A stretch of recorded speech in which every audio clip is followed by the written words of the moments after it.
Ustaz, selepas isu hari tu kan, tiba-tiba satu Malaysia tahu apa yang Ustaz ada, perniagaan Ustaz banyak mana, apa kisah silah Ustaz daripada susah sampai senang.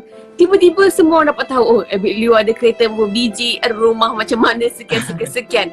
Jadi sebab sebelum ni Ustaz tolong-tolong orang kat sana sini dakwah, apa ada rancangan TV and whatnot, orang tak tahu apa yang Ustaz dah berusaha ataupun ada sebenarnya. Jadi Allah mungkin buka mata ramai orang, okey sebenarnya hamba aku yang ini ni, yang kau kata-kata ni, yang kau tak tahu ini, ada, aku dah berikan rezeki sekian. Jadi mungkin Ustaz boleh ambil peluang ni, kita tengah live ni, cerita sikit kisah Ustaz yang daripada susah sangat dahulu sehingga sekarang, dan macam mana Ustaz boleh how do I say, macam bagi semangat dan juga bagi inspirasi kat kita semua, saya dan juga mereka yang menonton ni, untuk menjadi orang yang hartawan dan dermawan. Daripada kecil, bila saya pasti tingkatan 1, pernah ada 7 orang kawan saya masuk Islam. Bila kawan saya masuk Islam, saya perlu memang kerja berdakwah je semangat kan. Jadi saya masih ingat lagi, saya setiap kali ada satu jubah susah. Jubah saya tu saya sarung kat orang lain. Saya pakai baju pagoda je pergi surau. Mak saya marah, kau ni balik-balik surau je dah tak ada baju. Sampai tinggal baju singlet dalam je. Baju singlet gitu. Jadi jubah bagi kat orang. Lepas tu pas saya bagi kat orang jubah, nanti tak lama diorang hadiahkan saya jubah lain. Ya ke? Dulu ada orang Pakistan jual kain tu, dia bagi hadiah jubah yang kurta terbelah tu, dia bagi saya jubah kurta tu kan. Apa, gamis baju yang terbelah Pakistan. Saya ingat setiap kali saya hadiah jubah ke orang, mesti diorang bagi hadiah jubah balik kat saya. Berapa kali tu? Banyak kali ke Ustaz? Banyak kali? Daripada kecil selalu mak saya marah saya, kau ni habis semua, apa-apa baju awak dapat lagi, orang bagi kau bagi kat orang, kau pun dah tak ada baju dah. Saya dulu macam tu. Memang saya pula kalau susah daripada kecil tak pernah cerita kat orang, senyap je. Duduk bilik kawan-kawan makan kat asrama, saya tak ada duit, saya nangis, ya Allah, saya teringin nak makan macam dia orang, tapi tak ada duit. Ya Allah tolonglah saya. Dia malam sampai sekarang Ustaz, ulang balik tadi tersekat sekejap.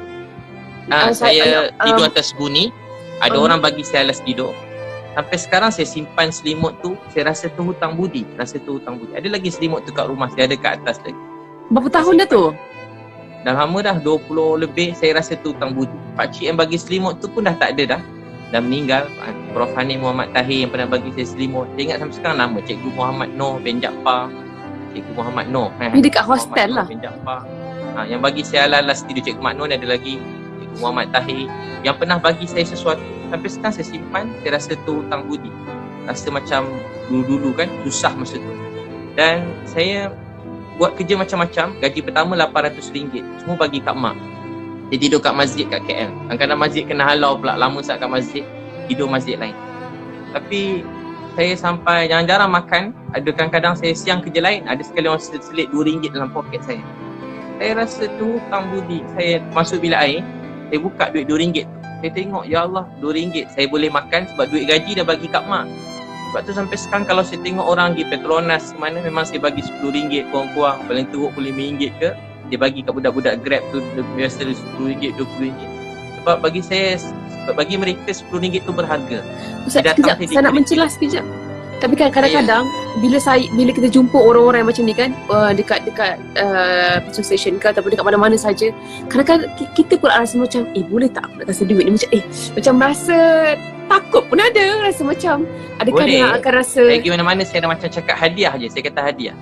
Tak hadiah, ambil. Kalau pasal saya cepat-cepat saya dah macam bagi je, saya kata hadiah. Siapa-siapa pun, bukan kita bagi sebab dia susah, tapi kita bagi sebagai, saya selalu cakap saya nak bagi hadiah kat awak, tapi saya tak ada apa nak bagi, jadi saya bagi duit je lah, senang. Kita takut diorang rasa tersinggung. Kita takut diorang rasa tersinggung because kita nak kasih duit. Faham tak Ustaz? Okey, biasa orang dia seronok tamu pakcik-pakcik, makcik-makcik, kita cakap macam ayah saya. Kalau ayah saya bagi duit, walaupun ayah kita ada duit kan, kita bagi dia duit. So, kita kata pakcik ni macam ayah saya, macam mak saya, macam keluarga saya. Mana-mana saya pergi, saya ulur duit je. Saya jangan cakap sedekah, sebab sedekah nanti dia ingat dia susah kan. Baik. Jadi kalau saya jumpa orang mana-mana, saya cakap hadiah. Walaupun dia susah ke senang, saya anggap macam hadiah. Kita beri bukan sebab dia, kita beri supaya Tuhan sayang kita. Baik, okey, sambung balik tadi cerita. Sambung balik cerita. Saya pun kerja, banyak minta kerja, semua tak dapat. Semua tempat kerja saya pergi, semua tak dapat. Dulu kan ada janggut sikit, tak panjang macam sekarang, sikit je. Lepas tu tie tu pinjam dengan kawan, pakai tie nak pergi interview, pinjam dengan kawan, tumpang motor kawan. Banyak tempat segi interview semua tak dapat. Ada yang campak resume. Jadi kenangan. Sebab tu kalau orang marah kita yang kecil hati, adik-adik muda-muda kan, satu hari dia jadi kenangan dalam hidup kita, buat kita lebih bersyukur dan lebih menghargai orang lain. Sampai banyak kerja tak dapat. Sekejap last sekali saya dapat kerja dengan Datuk Fadilah Kamsah. Datuk Fadilah Kamsah dengan Prof Hani Muhammad Tahir. Dia orang cikgu saya lah, 4 tahun saya kerja dengan dia sebagai penceramah. Semenjak itu tiba-tiba rezeki saya pun mula mudah sikit. Kerja ceramah, ingat lagi bagi ceramah pada bos-bos Shell ni. Tapi saya naik apa tau, naik motor buruk, parking jauh-jauh sebab nak ceramah pasal motivasi. Kita motor buruk, lesen pun tak ada. Saya ambil lesen dah lambat, dah tua-tua baru ambil lesen. Kalau polis tahan tinggal motor-motor sekali sebab tak ada duit. Tapi satu hari saya mula ada program kat radio IKIM sikit. Lepas tu saya buat apa semua jadi. Saya mula berniaga, tiba-tiba tu kata semua jadi mudah. Dan mudah dapat program training corporate yang besar-besar kan. Semua bayar program team building kan, mahal-mahal juga. Program tu boleh tahan juga ratus-ratus ribu juga begitu program. Jadi tak berhenti program 3 hari dapat sekian, tak berhenti. Sampai ke kerajaan pun, kementerian, seluruh kementerian tu datang khusus dengan saya 3 hari. Ustaz cari ke mereka yang datang? Masa tu awal-awal saya cari, lepas tu saya ingat lagi saya pergi present dulu, banyak tempat saya kena marah. Saya punya presentation tu kena campak kena dilambung, datuk-datuk tu lambung dekat tong sampah dulu. Tapi kemudian tu rezeki mencurah-curah, tak berhenti-berhenti dah. Dan saya pun saya ingat lagi, sebab tu saya suka buat sendiri. Saya hantar buku, banyak syarikat buku, maafkan masa tu tak nak buku saya. Dalam saya cetak buat syarikat buku sendiri. Alhamdulillah buku-buku tu memang syukur kat Allah. Saya pun ada satu Ustaz bagi. Macam mana? Saya ada buku Ustaz bagi. Oh, ada buku kan? Yang Ustaz bagi dekat Melaka few years ago kan? Masih ada. Buku 11 Amalan Kaya. So buku tu jadi laris sangat. Dan saya buka restoran pun syukur pada Allah, ada Paramount Coffee House tu. Dan rezeki pun mula mencurah-curah. Tapi yalah saya kerja berceramah kan, ustaz-ustaz. Jadi saya memang sorok-sorok lah. Kalau kereta semua sorok. Rumah pun sorok bagai buruk-buruk sikit. Tapi sekarang baru orang ternampak sebab YouTube, tapi sebab terpaksa video. Juga kadang-kadang kalau nak tanya saya mengaku. Kalau dulu tak mengaku. Kalau dulu memang tak mengaku. Kenapa sekarang kena terpaksa mengaku Ustaz? Sebab kalau tak mengaku nanti orang ingat kita macam susah ambil duit derma. Saya sebenarnya ramai minta nak sumbang. Jadi saya segan bila orang minta nombor akaun kat saya. Kawan-kawan kan tak bagi, macam kalau bagi nanti takut ada macam-macam orang kan. Takut ada macam-macam takut ni. Jadi senang saya buat je satu akaun supaya tak fitnah. Saya buka satu Pertubuhan Kasih Umat Malaysia. Jadi akaun tu memang asing, ada orang lain, ada audit dia semua, bukan saya yang keluarkan duit lah, tapi saya tahulah keadaan akaun tu semua. Memang khas untuk bantu-bantu orang juga. Saya buka dalam baru-baru ni juga saya buka. Sebelum PKP lagi lah. Jadi mereka ni yang minta nombor akaun Ustaz ni, mereka ni mungkin tak tahu apa yang Ustaz ada, dan Ustaz selama ni menggunakan duit Ustaz sendiri untuk membantu ramai orang kat luar sana. Betul tak? Itulah, ramai kawan-kawan banyak yang menyumbang juga. Artis pun ramai juga, ada yang kawan-kawan ada yang rahsiakan nama, ramailah. Okey. Apa tadi saya nak cakap, bila Ustaz perasan yang rezeki Ustaz tu makin mudah, makin mencurah-curah tu kan, Ustaz, bila Ustaz fikir balik, apa sebenarnya Ustaz buat yang buatkan Allah mudahkan pekerjaan Ustaz dan rezeki-rezeki tu datang mencurah-curah? Saya daripada kecil doa, satu hari nanti saya nak jadi asbab hidayah untuk semua manusia sebelum saya mati ni.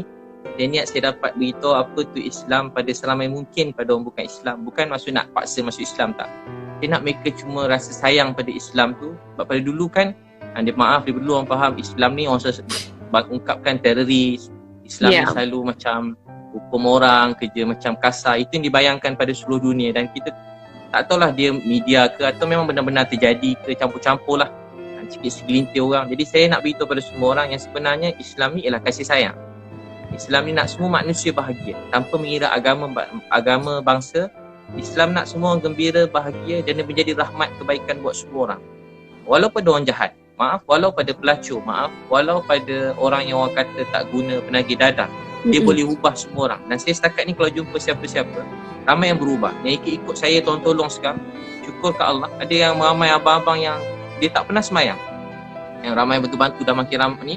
Ada yang tak pernah, walaupun dah umur, maafkan, walaupun orang hebat-hebat dah, orang kaya-kaya juga hebat-hebat, tapi dia dah lama tak semayang. dah lama tak puasa. Tahun ni kali pertama semayang, kali pertama puasa. Alhamdulillah. Saya tak paksa pun, dia ikut tiba dia rasa dapat ramai begitu. Jadi macam rasa terharu, rasa bahagia.